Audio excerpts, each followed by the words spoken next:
All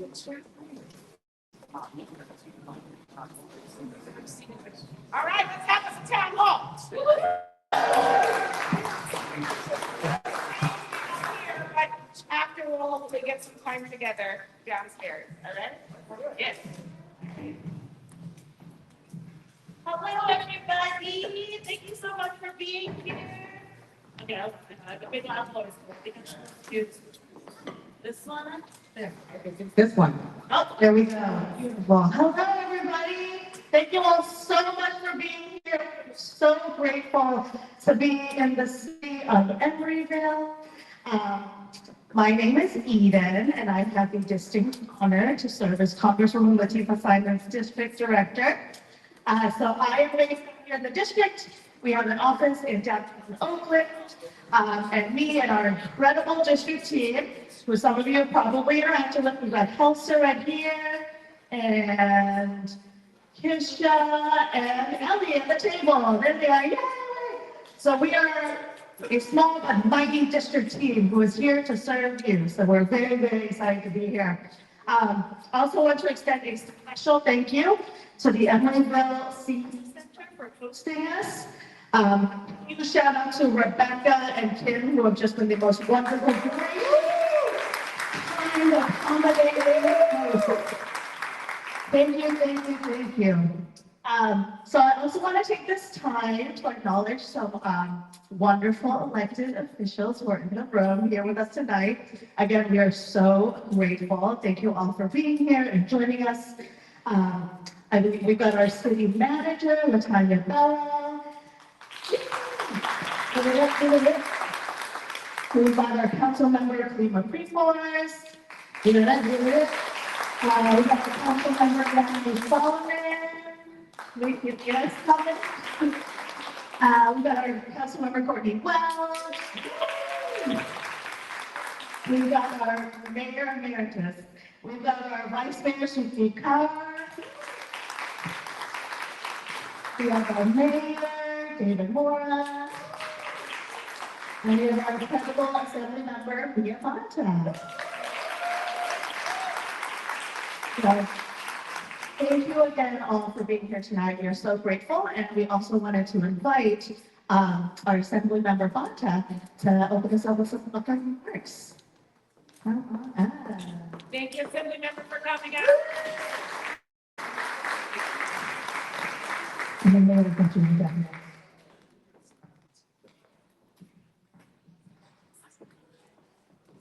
It's a long way from there to here. Hello, everyone. I am Assemblymember Mia Bonta. I get the pleasure and privilege of saying that I represent the beautiful people of Oakland, Alameda, and Emeryville.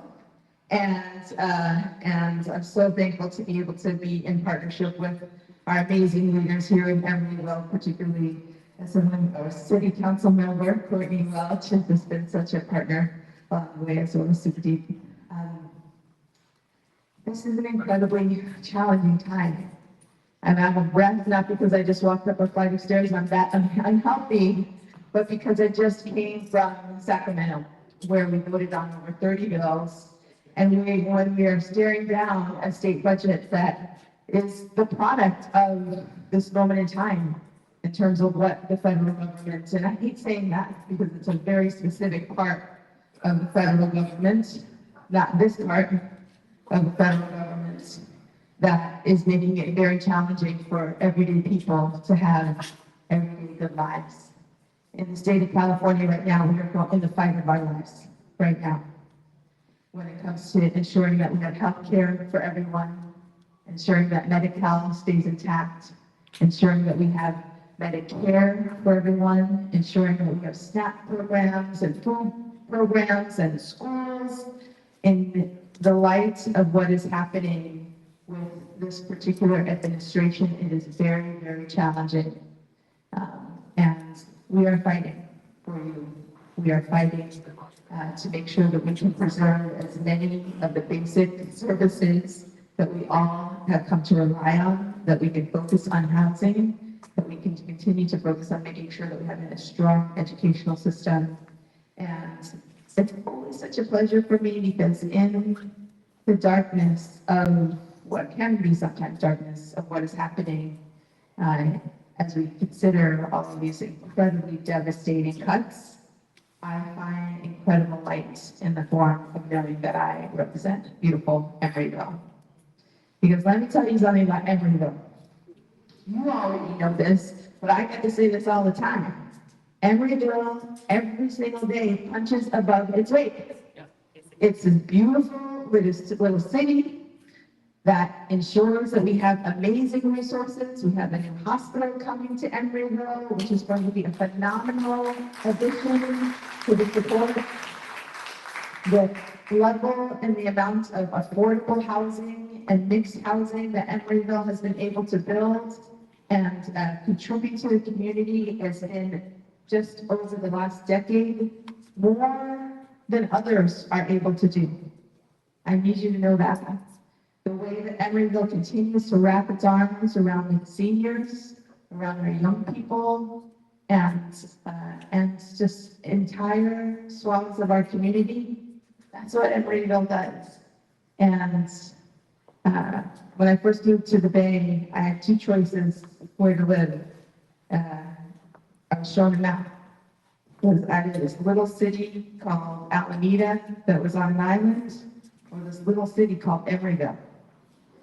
And because I came from an island twice over, Puerto Rico, and then New York City, Manhattan, and the Bronx, I said, I think I'll go to the island. And so I'm sorry I did that.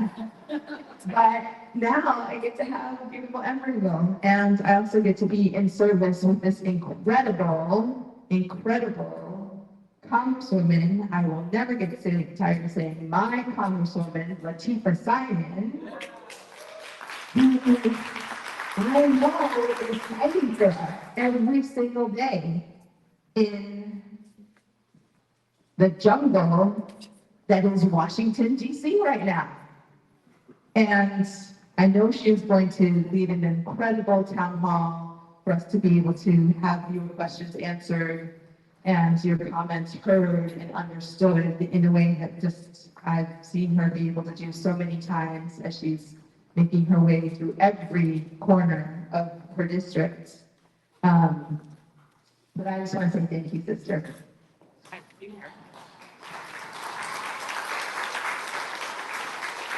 For being the warrior that you are, and for your partnership, because it's going to take our city, our county, our states, and our federal governments to work together on behalf of you all. So I'm very thankful to be able to be here with you in this moment right now, and to be a part of this conversation. So thank you. Thank you for your and as part of not just partner but mentor to me. It's such an honor to have you here. We have one more elected who's going to come up. Thank you, Miss Mia. She drove down here from Sacramento just to say hello and give her beautiful blessings to us. So I'm so honored. Thank you. Look at that. Mayor, we're already here on the stage. Great to see you. And thank you, Assemblymember Bonta. Those were very kind words about Emeryville.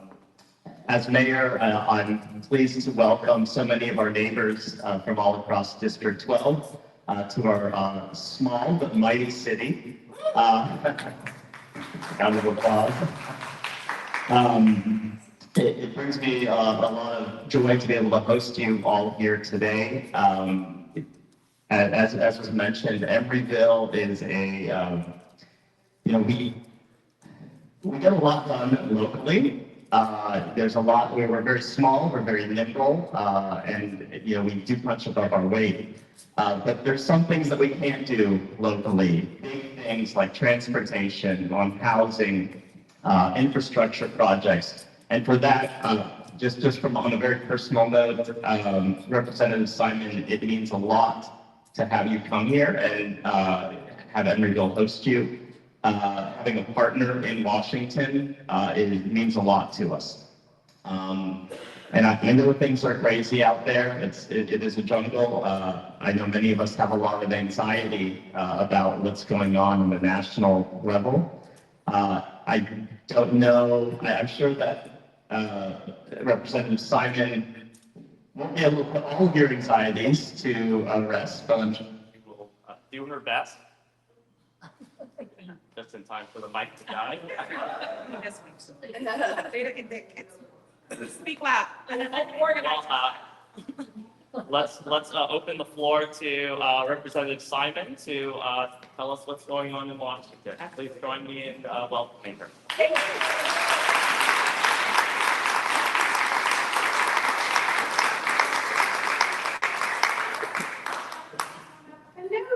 Hello. Hello. It doesn't work. Bueller. Bueller. All right. I have a big loud voice. I also wanted to say I would be remiss if I did not mention we have a representative from Senator Jesse Emeryville's office here as well.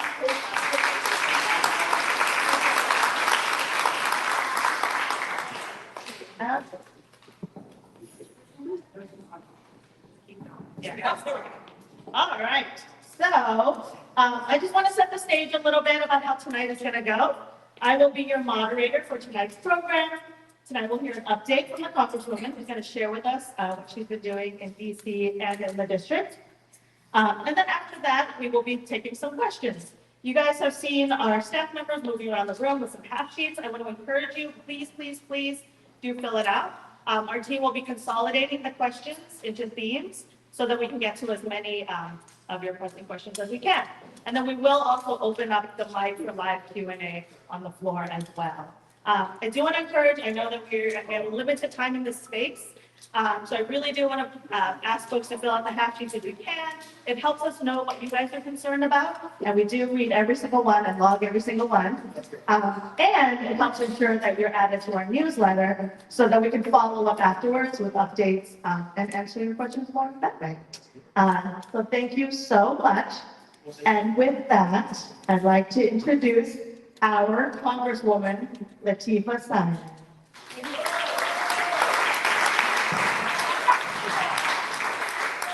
Microphone is able to, can you hear me? Yeah. Okay. Well, I'm going to keep trying, and I'm actually going to ask the text, because being up on a stage and not being with my folks is not what I love. So I would rather come down if that's possible. Will that work? Yeah. Okay. So I want to also let folks know that C-SPAN is here. What an honor. My mother hopefully is watching. So for her to hear me, and for the rest of the country to hear what we're doing here in Emeryville, I'm going to need to speak off that mic. So I'm going to go down, and hopefully we can extend it down there. Is that okay? Let's do it.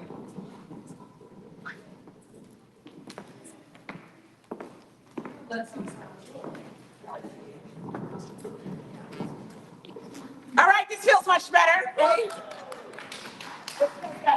And if you cannot hear me, shout out, and that would be great. Listen, you all came, I'm so thankful, right after work or right in the middle of your evening to hear about what's going on in Washington, D.C. and I'm going to try to give you a little bit. I understand that the writing is small. If I was sitting in the audience as a legally Black person, I could not read it. So we want to make sure that you all have all of the information that you need. You'll get it today verbally. Our website is wonderful, but again, I'm here all the time and I serve you, my wonderful, wonderful team. They're here. I'm going to give you a little cap of what's happening in Washington, D.C. and really kind of what my experiences have been like. Quickly, and we're going to get into some discussion. Again, thank you, particularly to the folks in the disability community for getting here. It is not easy to be mobile, even with our wonderful transit systems, to come here and to participate, in tonight's discussion. It really does mean the world to me. I want to say I was an Emeryville resident for almost 10 years. I lived right in Dante with my then late husband, Kevin Weston, our little baby Layla, and my now adult 28-year-old daughter. Life changed since living at Dante. I lost Kevin to a horrific leukemia. It definitely changed the nature of our lives. When Kevin died, I was left with 2 kids, and literally bankrupt. But I would do it all again. I would do it all again. So knowing and understanding the urgency for us to fight for healthcare for all of us when we need it. I feel that in my bones. I feel that in every part of me. I also understand being in clinical with him in those 2 years, seeing people so sick, just fighting for the most basic of breath, that we all deserve amazing institutions with literally that benefit off of funded research and have wonderful physicians and nurses and folks who are taking care of us. I also know that when I was living here, I did a lot at Anna Yates School. What an amazing elementary school, which is just, it's state of the art. I love, before I talk about my Washington DC, I'm talking about Emeryville for a second. The most walkable city, I believe, in the Bay Area. People can't be the thing that hurts them. This is the dream to live in a city like Emeryville, where the city and the commercial sector has invested in the Emory shuttle, being able to go literally a couple of blocks and not live in a grocery desert, be able to go buy whatever you need over the hill. I think that the city has really, thanks to you all, designed a pathway for the future, including one of the most bikeable cities in America. So thank you so much. You members of the community who have made this place a place where we can live, work, and play, and have dignity. This particular senior center is so important. Who's voted in this room? You right? This is really a center of not only civic participation, but really, again, a model where our elders are beautiful elders, can live with dignity and love. And so again, as someone who works for you, thank you for coming to Emeryville. We are now on our 6th town hall. Wow. In 5 months. And we have another one coming up in Albany. My goal going to Washington was not to be a self-important politician, but to do all the work that I've done for 30 years, being on the ground with people that I care about and love, and fighting like hell every single moment, coming in early and leaving late. And boy, do we have a fight. So let's talk about it a little bit. Where we are. I mean, last week, I don't even know what day it is, actually. Last week, it was the first night that I spent the night at the Capitol. Literally, there were folks sleeping between the pews. Why? Because the Republicans, in the middle of the night, hoping that we would not be there, and we weren't. Every single day. We were in the Capitol. Actually, the day before the vote, the Rules Committee, which is the committee that receives all the different components of the bill package. This is a crazy reconciliation process that they don't really teach you in civics in the 12th grade. They should. So the reconciliation package was the culmination of the big ugly bill, the big cruel bill. There are committees in Congress, and they developed, again, the Republicans have control of the House and of the Senate, so they control the committees. We are still there fighting and pushing for amendments. When all of those markups were done, they went to the Rules Committee. The chair of the Rules Committee gavelled in at 1 a.m. Guess what? We showed up. We showed up. It was before the floor. And I'm so honored to have been one of the folks who was able to testify to the Rules Committee and say, not only is this bill cruel, but if you are going to do your evil, spare SNAP. Yes. Right? Spare SNAP. And if you cut 1 inch of a federal worker's pension, their rights to bargain, if you touch any provision in the good people who work for this country, all of this is null and void. I entered another amendment that really focused on basic reproductive health. I mean, the bill, when they say it's big and ugly, it is a dump truck of insults that will really, really result in people dying. So that second bill was, don't take away birth control. You already took away reproductive health in its full entirety for half the country. Don't take away women's reproductive health rights.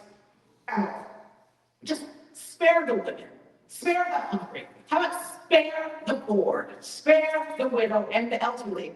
Of course, those amendments were shot down, along with 500 other amendments that Democrats in the wee hours of the morning came waiting hours to testify to the Rules Committee. But that being said, on that day, I stopped being sad about what was happening, And I just got angry and pissed off. So I'm not sure if some of you saw my testimony in front of the rules committee, but what we did was tell the absolute truth. And I did say it, and I'll say it for the rest of my life. How dare folks who have never experienced poverty, who have never had to put food back at the grocery counter, have ever had to skimp on their insulin, have ever had to wait 8 years to get a housing voucher. Folks who have never had to ride the bus to go get $26 worth of food stamps, how dare they legislate for the poor? Right? How dare they? I don't care if you read the Torah, the Bible, and the Quran, or if you don't pray at all. There is something so rudimentary about not going into a social safety net of folks who are just dying to survive. That's the work that I will do for you every single day that I am in the House of Representatives. I don't care if I lose my job. I don't care. The work is about representing you. So I want to talk about, well, then it goes to the floor of Congress. It passed the Rules Committee. It goes to the floor. I came back to the Capitol, being in my office after that testimony, which, we poured our hearts into. We were preparing for hearings again that are going to be actually this following week. I go back, and it was about 6 p.m., and I thought votes were going to be called, and we didn't leave until 6 a.m. the next morning. And for me, that's the least that Democrats can do in this moment. The least. If you got to sleep on the floor, sleep on the floor. Hold it down. Every single Democrat vote, of course, no on the bill. But we know that that's actually not enough, right? This bill in its horrific posture will go to the United States Senate. You all, times are really tough right now. But we are going to do everything possible to make sure that every senator understands those who are thinking about voting for any component of this bill that starves the hungry and pushes folks out of their homes, that they see us, they hear the millions of folks that they will affect in red and or blue states. I actually still have some hope. When you lose complete hope, what is there to fight for? I have hope that we will stop this bill. The Democrats are getting it together. I know it's super frustrating, but literally hell has frozen over and now the war has started. So I'll say this, every day that I walk into the Capitol, it is like walking into a Coliseum, like the Coliseum. But I'm not afraid of that work. For so many years in the Bay Area, almost 25 years, I worked on the streets with young women escaping poverty from prisons and jails and foster care systems, and I worked to get folks housing, and I worked, of course, in the transportation space. We've worked to really reform our police departments. I'm not scared of a Republican. Your Congresswoman wants to do whatever I can do to make things very uncomfortable for folks who don't see us as human. So I'm going to continue to work every single moment. In the next couple of weeks, it'll be dire. And again, I'm new, but I'm not that new. I know what poverty looks like, so I'm not going to stop fighting with other members from the Democratic Party. A couple of things that I want you all to know. This is also some report back, and then we'll get to your questions in a sec. I came to Congress again after the amazing Barbara Lee. She's been there for 27 years. She's consistent in terms of mentoring me. I call her all the time. I was welcomed with warm arms to the Congressional Black Caucus, which is still the conscience of the Congress. I'm also the vice chair of the Congressional Progressive Caucus. Progressives have got a bad name. They've gotten a bad name. We have gotten a bad name. But let me tell you something. If you believe that people deserve health care, that women have a right to choose, that we should be thinking about diplomacy instead of war, that folks should be able to eat when they need to, that police should be very, very trained and held accountable when they do wrong, that fire stations should be open, that children should have clean drinking water. If that's a problem, I'm sorry. I'm a progressive. I'm a progressive. That's the way. Do I believe, as a member, everything right here? I'm walking around too much. Can you guys hear me? No. Okay. This goes on. So talking about. Got it. Oh, okay. It goes in. Fantastic. Thank you, C-SPAN. So I guess I can't move around that much. That's okay. What I will say, and I kind of That kind of threw me off a bit, but what's important for you all to know is that I'm humbly working to do the best that I can in this very difficult moment. You know, I've co-sponsored, co-authored 6 bills. We passed 1 bill out of the House, which is pretty phenomenal in this crazy time. And I will continue to try to legislate within this crazy trifecta. I want to give you a couple of other stats. So we've co-led 6 bills, I should say. I've sponsored 50 plus bills. We've co-signed on 275 demand letters.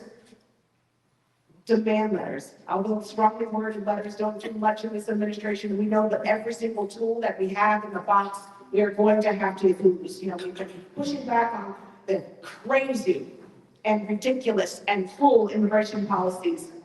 We've been lifting up the need for healthcare, the sadistic trade policies, and asking our president to stop. I'm on the small business committee, so we've been really pushing SBA to do its job and stop shutting down offices. They've already shut down 6 offices in different parts of the country, and we know that our small businesses are the backbone of Main Street, and for this matter, Telegraph, San Pablo, without ample support. We're only 5 years out of COVID. Folks need support. The shrinking of the federal government not only is an assault, it's actually tearing down America, city by city. Our wonderful case management team, one of the things when I was running, I said I really wanted to develop a very strong district office. We took our time. We took our time in finding a really wonderful and accessible office. It's accessible and it's beautiful. It's elevator ready, a wonderful staff.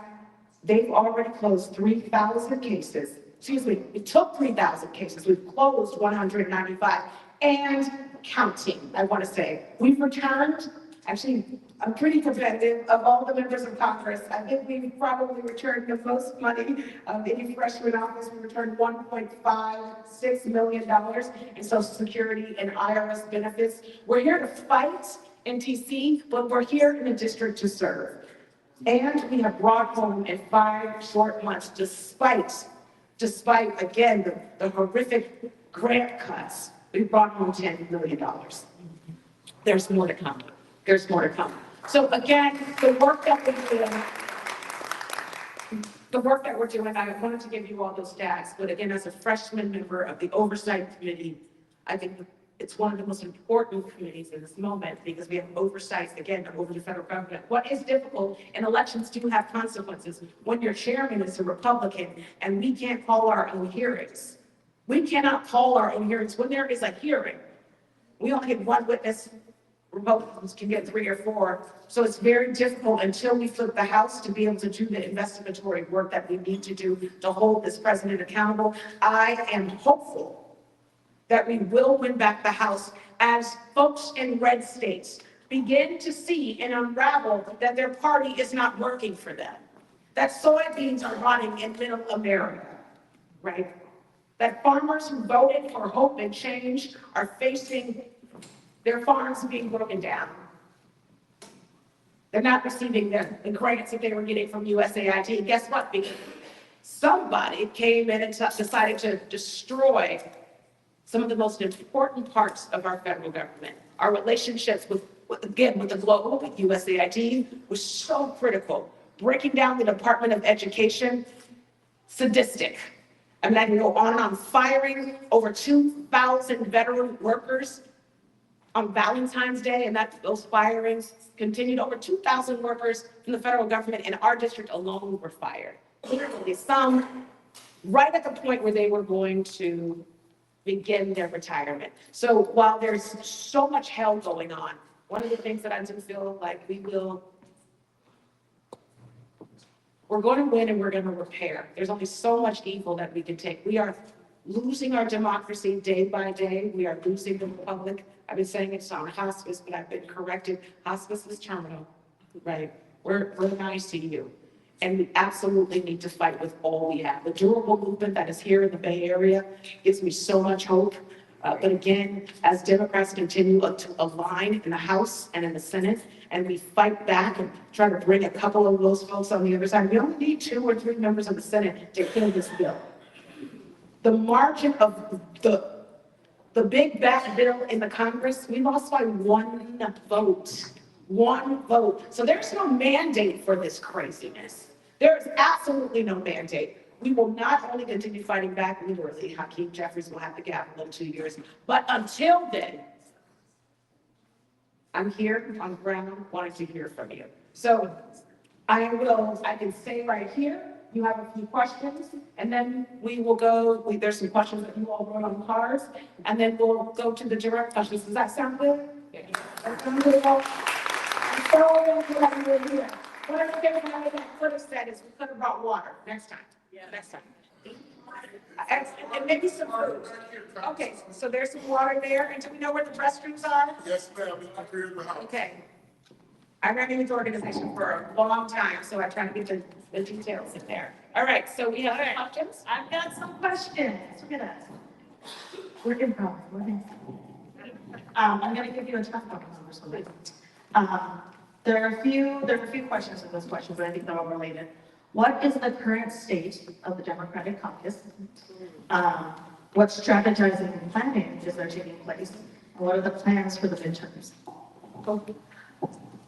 Well, just ask me the easiest questions of the night. You know, I hear every single day folks calling in my office and they're frustrated and angry, rightfully so. How do you fight Goliath? I believe the Democrats, over the course of the last election, and even up until recent, it's felt like we've only been spouting out values. Just what we believe in, and not really a game plan. What you'll see on the other side, their messaging is not better. They're liars. They're lying. It's easier to lie than to tell the truth, right? So the last 5 months for me, you know, coming in as a new person, in caucus every single week, you know, we're clear on our values. And those values, in fact, regardless of where you are in the Democratic spectrum, whether you're a progressive or a new Dem or a blue dog, you agree that what's happening on the other side of the aisle is cruel. I think last week what folks saw from us is what they need to continue to see every damn week, right? Us, if we gotta sleep on the floor, we gotta sleep on the floor. If we have to wade into committees, that means go into committees that we're not even on to speak our truth. If it means to take the real stories of real Americans that died to survive to the offices of the Republican Party, if it means asking our constituents to call Iowa, call West Virginia, call those senators, mail your letters to them, show up at the Capitol, us being a part of the movement. I've been at, you know, every protest that I can, being on the streets every single day. We are being urged to do town halls. Speaker Johnson, you'll see the congressional schedule in the summer. He's made it so that his folks actually don't have to go home. There's 5-day, what we call vote weeks, discouraging members of Congress on the Republican side not to meet with their constituents. How do you look a woman in the eye who has a daughter who is literally fighting cancer, who cannot work, so she had to go on Medicaid expansion, and tell her that she's an able-bodied person and that her Medicaid will be cut? If they do town halls, they will have to face the reality that folks that they put in office, they are sending them into the river. Literally, they are starving children in rural spaces that hospitals will close. For folks who have good insurance, if any semblance of this Medicaid cut provisions goes through, I don't care if you got good insurance, if you got a lot of wealth, you will suffer. So if 30% of a hospital's operating budget comes from Medicaid and Medicare reimbursables, what happens when that comes home here? So Democrats are telling the stories. So what it means is, if you get a cancer diagnosis, or you're on dialysis, or God forbid you had a biopsy that came back positive, and the pathologist is only half-time because the cuts even to your well-funded hospital are unsustainable, that America is in trouble. So to answer your question, I actually, again, as a new member and as an organizer, seeing folks last week just get busy and understand, I've been working, but to see us really deeply unite every single minute of last week, when literally the rubber hit the road, we were in formation. I know that needs to continue, but again, I am didn't go to Congress to be at my desk. You know, I particularly came to knock on a lot of doors, to organize a lot of people, to do the work that is needed to do. The midterms. Oh, we are going to win the midterms. Folks are in states all over the country right now. The Democratic Party, of course, both parties need to get it together. I'm a deep blue Democrat. And again, we have a new head of the party. He is really focusing on, again, tried and true community organizing. You can do as many digital ads as you want, but if you are not in people's living rooms, if you're not talking to people on the bus, if you're not training a new generation of folks who take it to the streets, you're gonna lose. And the Republicans did a great job. Not only with their digital ads, they were walking the streets. They were in places that the Democrats took for granted. You have to organize with young Black men and lift them up. You have to be in immigrant communities, telling folks you deserve with your hard working ethos to be here, and we need to create an immigration process that works. You need to be in the laundromat. My mom was spending many an hour at the laundromat. And growing up, I never saw anybody organizing those women in there. We need to be organizing women and men and folks in the care economy who are taking care of our children and who are making sure that lives are better for most folks, but they come home to literally poverty and waiting lists. We need to be organizing child care workers. We need to be organizing with disabled folks who are literally voting, and we're not focused on them. We need to be organizing queer and trans people. And the Democratic Party must make amends from many words that folks have said, well, you know, maybe the culture war is just too much and we shouldn't be talking about queer and trans people. So you're going to just throw your daughter or your son under the bus? No, we stand up for every and all people. Yeah. We can talk about the sanctity and the life force of Jews and Palestinians in the same sentence and mean it. As Republicans, we see from Republicans, they spout their values. And even if some of them don't believe them, they walk in and out like a herd. Democrats must continue to be in formation and never give up our central values of honoring all of us. All of us. I say, that like, we need to be Martin Luther King and Shirley Chisholm, Dolores Huerta, Democrats, right? The corporatization of our politics is why we lose. We have to be on the ground. Kind of related to that, are there opportunities for coalitions with non-MAGA Republicans? Who asked that question? You know,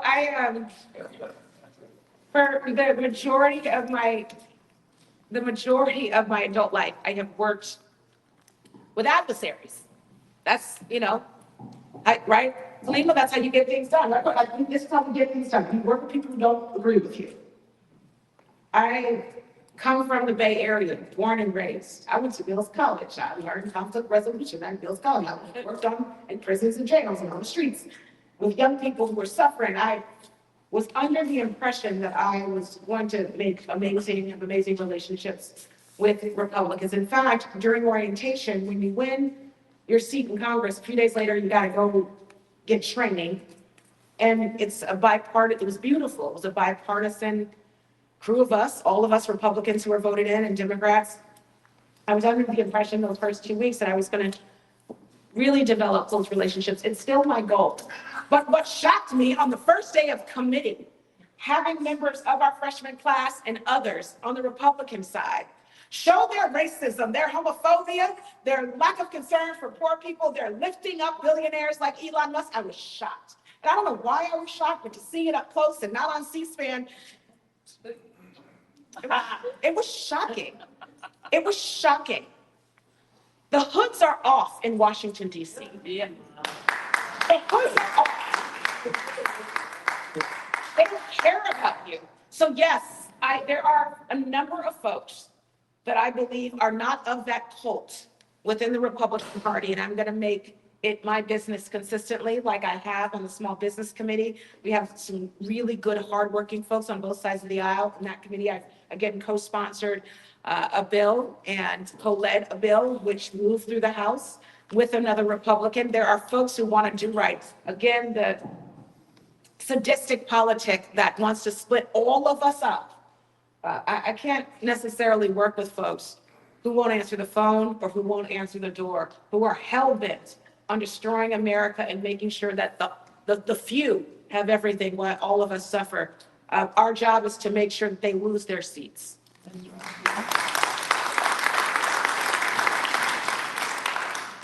We've got a couple of questions on this topic, so we're going to try to consolidate them. Folks are really scared about Medicare, about Social Security, and about immigration. How is the big beautiful bill going to affect you? Well, you guys have seen pieces of the bill. It's almost 1,000 pages. It's a dump truck of, again, I'm going to keep using the same terms: cruelty, racism, a war on the poor, a war on the immigrant, a war on women, a war on poor children. That's just what it is. It's not hyperbole. I mean, I think Hakeem Jeffries said it correctly. I mean, it was early. I mean, 5:30 in the morning. I really thought they were going to sit us home. There was no going home. We stayed. And when Hakeem got to speak, one of the things that he said, that Hakeem Jeffries is the leader of the Democratic caucus, he said something that was so poignant to me. He said, you all, well, again, split aisle. He was looking on the right side. You all go to church on Sunday and you pray hard. And then you come here on Monday and you P-R-E-Y, you pray on the American people. You pray on Sunday and you come back here and you pray on the American people. If you read the bill, there is no hyperbole. They are not speaking out of two sides of their mouths. They have intended, again, with increasing the debt by almost $4 billion. $4 billion.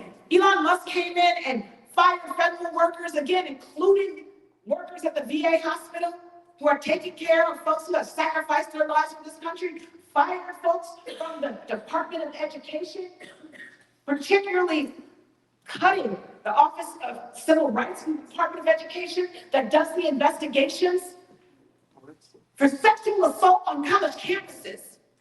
Fired the folks who ensure that disabled kids have a standard, a national standard that's compliant with the ADA. He fired those people literally in cold blood. The big, beautiful, cruel, horrible, sadistic bill. Even if it does pass, it ain't gonna last long because we're gonna win back the presidency and we're gonna win the House. In the interim, we are going to hurt. So I want to say a couple of things. Again, shocked at the cowardly nature of what's written in the bill. Do you know, should the Senate take up the bill as written, it wouldn't even take effect in terms of these cuts, full range, until November after the elections in 2026. Let me tell you, that's cowardly. They want their folks in poor rural America to continue to eat and have their Social Security until after they vote. We know better. We are going to be organizing and knocking millions of doors around this country to tell them the truth. You're not going to keep these seats threatening the sick and the poor. So, again, the provision of the bill, it says that cuts will begin in 2026. But again, keep lighting me up. Keep lighting up every elected that you know, from the water board to the park board to your mayor to your city council people to literally the senators and the members of Congress and the President of the United States. Evil cannot stand. Immigration, the war on immigrants is very real. Today, the Department of Homeland Security lifted up Alameda County, your county, as a county that it will target, because we actually want to follow the law and let the federal government do its job. Counties are not responsible. They are not responsible for deportation. We have our own work to do. So if you want to call that a crime, you're not following your own laws. That's the federal government's laws. So there's a list of cities that the federal government has said that they will target. List of counties that the federal government will target, because we believe that there's an immigration system that should work, that folks should be able to seek asylum, that folks should actually have legal rights. I am nervous for our immigrant brothers and sisters. Immigrants pay, undocumented immigrants pay billions of dollars in taxes.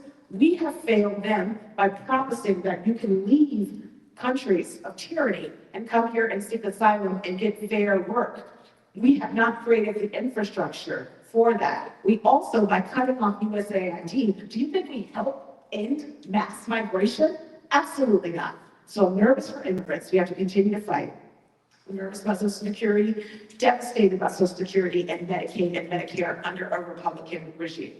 Now, I get and I understand this notion of wanting to reform government and end waste, fraud, and abuse, but how do you put a bill on the floor that increases the federal debt $4 trillion, cut jobs of working class people, and talk about fiscal responsibility? It doesn't make sense. It doesn't make sense. So we should all be very, very nervous. But again, I know that there's some folks here, your mothers could not vote, right? If you were living here in the 1950s and 60s, there are places where people that you loved or you could not live in this city. There were covenants all over the Bay Area. This was a meatpacking city, and there was tremendous segregation, even just here in Emeryville. No rights have ever, and I'm just telling you what you know. This is the choir, but sometimes you gotta pull out the violin. No rights have ever been given. They've always been fought for. We've always had to fight for them and win them. And so the intermittent pain, we're gonna hopefully try to lessen it as much as possible. Again, tell the story, continue to fight, continue to sue. I wanna also say, yes, I'm nervous about all of these things, Edith, but oh my goodness, there are organizations like Democracy Forward. Anybody ever heard of Democracy Forward? They are kicking ass, right? There's ACLU and others, and together, the thoughtful and amazing litigation community who believes in the Constitution, they have filed over 323 cases, and as of yesterday, and I'm going to win all of them immediately, but as of yesterday, 177 decisions were made to slow this train to destruction. We're going to keep fighting. So we fight in the streets, we fight in the courtroom, and we fight on the floor. We're going to win. I mean, I have to believe that, y'all. I have to believe that because I do believe in the future of this republic. It is thinly veiled. It's an extremely young country. Yeah. And the attack is on. Oh, they're very clear. They want to take it down. But look at us. We're not going to let that happen.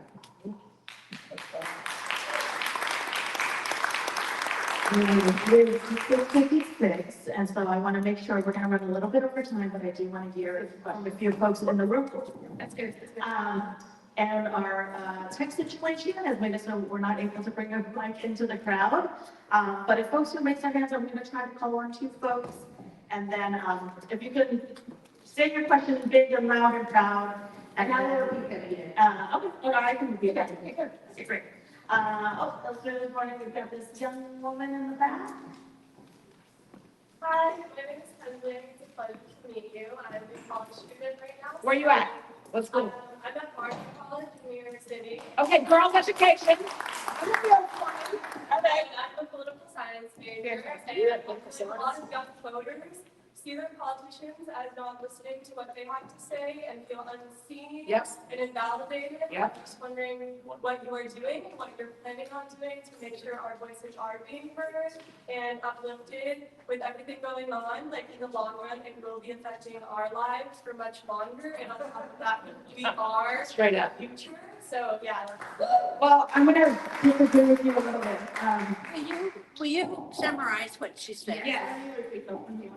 Let me try to summarize and repeat the questions. There are young people who are very disillusioned by politics today and the current political system. And so what are you doing, Congresswoman, to help restore our faith, make sure that you are listening to young people, because this is the world that they will be inheriting. So what I would disagree with you about, I can't wait to actually meet you and work with you. And, we have internships in summer. Young people are really, they're not the future. They're not, they're now, right now. Your reproductive rights in 27 states, you have none. Right. You have none. You are of voting age. Yeah. Right? You're paying taxes with your tuition.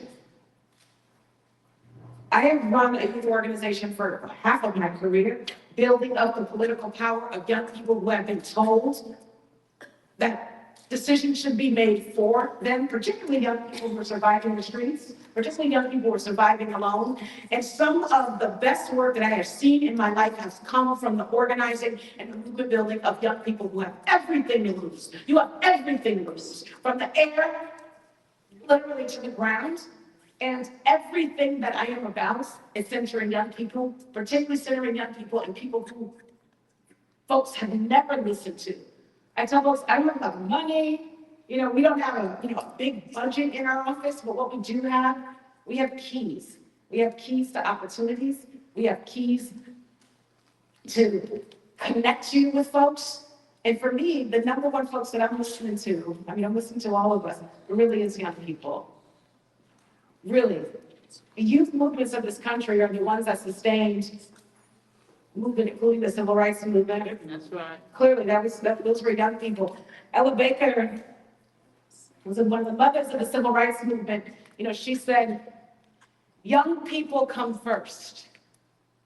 And this is one woman in the civil rights movement who was very clear as an elder, where her organizing, her voice, her strategy needed to be centered with young people. Young people come first, she said. They have the courage where we fail. So we're spending a lot of time on college campuses, spending a lot of time at youth groups, spending a lot of time being on the phone with young organizers who believe in a new future. And that is why it is so important for you and other young people to think about running for office. Because no one is coming to save us. It's really going to be us. There is an emergence of young people in the Democratic Party. In fact, we have a convention this weekend, and I'm so excited to be with the young Dems. I'm so excited to continue to get, I love every single call where I'm yelled at by a young person because I hear you, I feel you. Because government didn't work for me for many of those years. I was a teen mom. My daughter is 29 years old.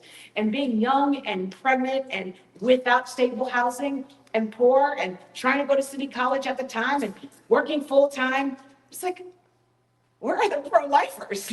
Because this ain't it. Yeah. So everything that you're saying is just so central and so important. So we're gonna do everything that we can do to continue to try to lift youth voice. It's one of the reasons why I'm consistently as a Black, cis, straight woman, talking about the dignity of trans young people. I refuse to let folks punch down at young people who deserve, I don't care your gender, punch down at young people at a time where we're doing so little to keep them healthy and safe. In particular, if I see a young man who has literally filled out 90 applications and no one will hire him, so he has to literally commit a crime to eat, I want to be the person that says, you want to talk about the dignity of work, talk about figuring out how to employ young people in Oakland and Emeryville and Berkeley and beyond.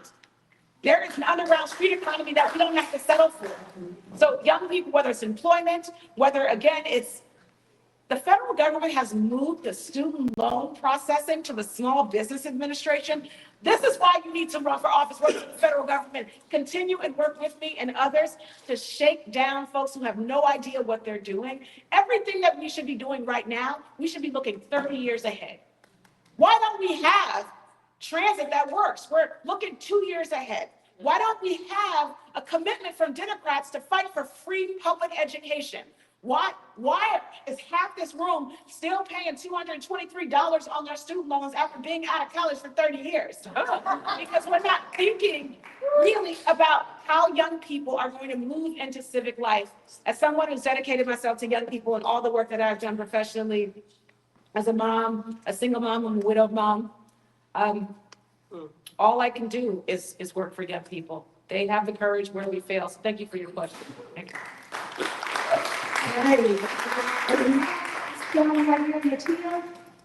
Hi, thanks for all you do. My question is, given the fact that so many, that our government is sending people to prisons Yeah. in El Salvador. Yeah. Yeah. I was wondering if you would sign on to House Resolution 368, which requests information on human rights situation in El Salvador, and can the Congress pass a law against sending people out of the country to prison? So there's two questions. There's a resolution right now that's asking for oversight and insight to stop the practice of sending folks who have not been convicted of any crime to overseas prisons. That's a resolution at the top of my head without my binder. I'm not sure if we signed on to it. If I haven't signed on to it, we'll look at it. But you have to know, I think what's happening in El Salvador, and if you saw me campaign, I talked about the El Salvadorian president consistently throughout my campaign. And unfortunately, it's not always good to be right? One of the things that I said was I was very fearful that our president, if it was Donald Trump, was going to mirror the actions of the prison state that was set up in El Salvador. The president of El Salvador really tore up the Constitution, floored the tiered government structure, right? And became really the punisher, the executioner, and the judge, and incarcerating almost 1/4 of the state. It's tragic.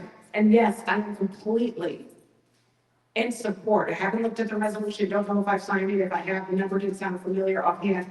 In support of us not sending folks to overseas prisons. Due process is the cornerstone of who we are. It is the cornerstone. So if it comes to that man, who's to say that when I leave here, when you leave here, if you said anything dissenting about the administration, that you won't be picked up and sent off to no due process, no court date, no process. We're not sliding into authoritarianism.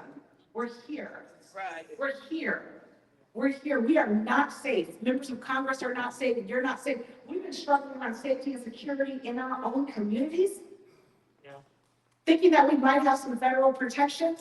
Well, you don't have that either. And that's not fear mongering. So we again have to fight back with everything that we have. And again, I'm so proud of the litigation community, those who have stood up to say every single time this man violates the law, we are going to hold him accountable. Unfortunately, again, the Supreme Court is leaning right, but you know what? I have faith in our district judges, and I have faith in the power of real people to expose these consistent lies. You have to understand what is happening in our immigration struggle. It's a war on immigrants. They are literally taking people off the streets who have not been tried, and they're putting the masked men, putting them in vehicles and they're even disappeared. We have all known this has never been a perfect republic. But I don't know if the framers have this in mind. So I'm totally supportive, just know that, of due process for everyone, whether it's a civil violation or a criminal violation, you deserve due process. That actually is what separates us from most of the world. It's extremely important that we hold up due process. Anyone else? All right, I think we've got time for one more. Yeah, I'll be quicker, maybe two more. You guys got me out here. One in the back, thank you. Big one. Hi, I'm a psychiatrist. I work at Alameda Crisis Stabilization. Bless you. And so 2 months, Literally. thank you. 2 months ago, I came across a young high school student who was having thoughts of shooting up his school. Yep. Alameda Crisis Stabilization Unit is funded by Medicaid. Yes. And so I'm wondering if there's been any effort to address the effect of the big bill on mental health. Yes. And also, has there been any pushback that 30-year-old able-bodied men are the ones who are doing school shootings and, are the ones that actually need this mental health care? So the summary, please. The summary is, thank you. The summary is Medicaid is funding violence prevention programs, mental health programs all over the country, particularly here. This sister is a psychiatrist and got a call about someone wanting to shoot up a school. And she was able to deliver support. What if, the question is, what if and what are we doing about the reality in this big, ugly, and cruel bill? The reality that Medicaid cuts are not just singularly about healthcare. It's about, again, the My grandmother loved to use the word cacophony of services that are provided. You know, we have been talking about mental health, we've been talking about disabled folks, we've been talking about seniors, we have been talking about cancer care, we've been talking about NIH funding. One of the things that I would love to do is have a conversation with you, because I would like to tell that story on the congressional floor. I would like to tell that story next week in committee, because again, they know not what they do. You have folks leading the government who have no respect for government, who don't understand the whole premise and the goal of good public policy that supports folks in crisis. So thank you for pushing me. Actually, I need to do more and talk about the vitality and the importance of the current mental health, the small infrastructure that we do have. It can't take a pinch more of a cut. We actually need to expand mental health consistently all over the country. Our homeless population is not only homeless, they're struggling with mental health issues. If you had to sleep on the streets every single night, you would be too. The fact that if you go to John George, and this is a beautiful county, it's a beautiful county. I know, ma'am, doctor, you have probably worked at John George. You can't tell me that we have a homeless strategy throughout the 7 cities and throughout this county, and you go to John George and there are soiled mattresses in the hallway. We have no infrastructure. And if you think things are bad here, you go to middle America. Mental health needs to be as priority, if not more, for folks who are suffering chronic poverty and chronic disease. Deep poverty, mental health opportunities should just be first of rate. Can you imagine having a counselor in every classroom from K through 12? No matter what you think about, the public safety crisis here, there's an organization in the Bay Area, actually in Oakland, called the Black Organizing Project. And you know what they said? We think that instead of investing purely in law enforcement, we need to have nurses and we need to have counselors in every single elementary school. That children need breakfast and lunch.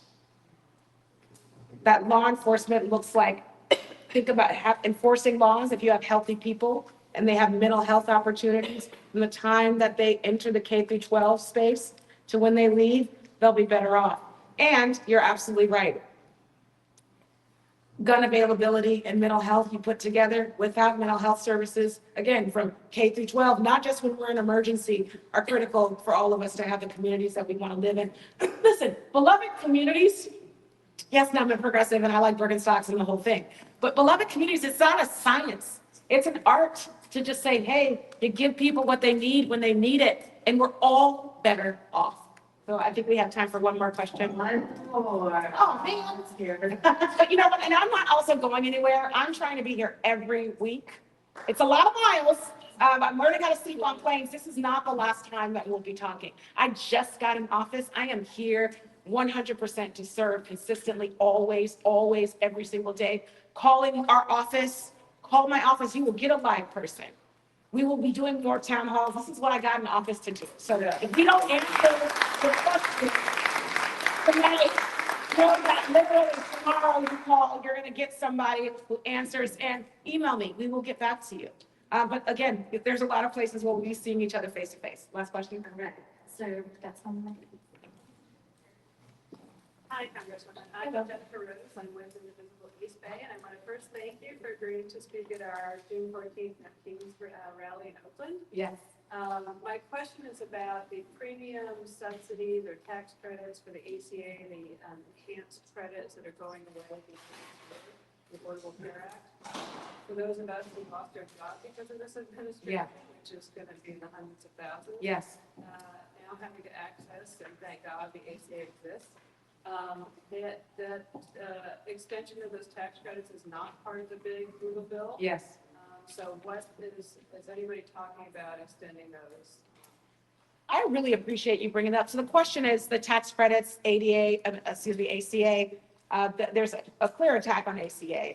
The tax credit provisions, we need to be talking about it more. Again, one of the things I would actually love to talk to you about, what I'm hearing at this town hall, again, why I want to have them all the time, our sweet staff, we're like, another town hall, the Republicans haven't done one. I want to keep doing it, having these conversations, because the work that I want to do every single day, every opportunity that I have is to lift your stories. I want to actually, you will see me next week talking about, again, what you're saying, talking about what you're saying. That's the whole reason the framers created representatives and why we have to run every damn 2 years, because you should be telling the stories and fighting on the ground, on the floor for what's hurting folks in our communities. And I am so sorry. I am so sorry that you were fired. I am so sorry that the federal government has betrayed you as a federal worker. It's unconscionable. And now you have to worry about your retirement and you work to serve this country. You have to worry about your basic Cobra is super expensive. Who has been on Cobra? It's ridiculous. So what are you going to do? Are you going to use the emergency room for your basic health care, which costs 10 times the amount as if you had preventative care? We've got it all wrong. I have hope in folks like Mia Bonta, Buffy Wicks, and folks at the state level. We're talking consistently. I have hope with our young electeds. By the way, Emeryville has very amazing young electeds that together with your help, we're going to keep fighting, expressing how powerful we are, and making sure that you have care. So again, I would love it if Ellie or anybody from our staff, Ellie, raise your hand. Where are you? You don't have bad eyes, you all. So Ellie is our senior case. I was going to call you a case manager, but you are like a case manager, magnificent, amazing, wonderful organizer who is on the phone with folks every day. Get with this sister before we leave, because I actually would love your email so we can get more information. I'm not going to tell you something that I don't have the answer for, but I'm going to lift it up. We're going to figure it out. And of course, we're going to be organizing on your behalf as soon as next week. That's what I want to do.